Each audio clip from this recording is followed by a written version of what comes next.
આ વચ્ચે વાવ જિલ્લાથી એક મહત્વપૂર્ણ સમાચાર સામે આવી રહ્યા છે। થરાદમાં સરકારી અનાજની દુકાન પર ત્રાટક્યું તંત્ર। થરાદ જૂની ગંજ બજાર વિસ્તારમાં આવેલી સરકાર માન્ય વ્યાજબી ભાવની દુકાન પંડિત દીનદયાળ ગ્રાહક ભંડાર પર આજે મામલતદાર અને એક્ઝિક્યુટિવ મેજિસ્ટ્રેટ દ્વારા કરવામાં આવેલ આકસ્મિક તપાસમાં ગંભીર બેદરકારી સામે આવતા તંત્ર દ્વારા આકરા પગલાં લેવામાં આવ્યા છે। જેમાં મામલતદાર કચેરીની ટીમ દ્વારા જ્યારે સ્થળ પર આકસ્મિક મુલાકાત લેવામાં આવી હતી ત્યારે સંચાલક શ્રી એસ.એલ. હળિયલ દ્વારા સંચાલિત આ દુકાન બંધ હાલતમાં જોવા મળી, જેમાં તંત્ર દ્વારા દુકાનદારનો સંપર્ક કરવાનો પ્રયાસ કરવામાં આવ્યો હતો, પરંતુ તે નિષ્ફળ રહ્યો હતો।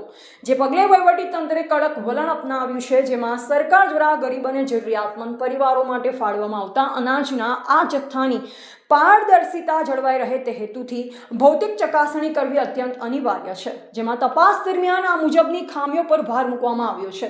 વ્યાજબી ભાવની દુકાનોને લાયસન્સ આપવા બાબતના આદેશ 2004ની જોગવાઈનું પાલન કરવામાં આવ્યું નથી અને દુકાન બંધ હોવાથી અને નિયમનું પાલન ન થતું હોવાથી મામલતદાર દ્વારા દુકાન પર સીઝર હુકમ કરવામાં આવ્યો છે।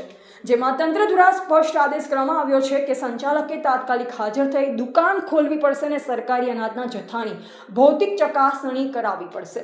જેમાં સરકારી અનાજ વિતરણ વ્યવસ્થામાં આ પ્રકારની બેદરકારી ગરીબ લાભાર્થીઓના હિત સાથે સીધો ચેડો સમાન છે અને હવે જોવું એ રહ્યું કે સંચાલક દ્વારા બાબતે સુસ્પષ્ટતા કરવામાં આવે છે અને વહીવટી તંત્ર દ્વારા આગળના દિવસોમાં કેવા કડક પગલાં લેવામાં આવશે। એવા ક્યુંભાઈ ચૌહાણ, વાવ થરાદ।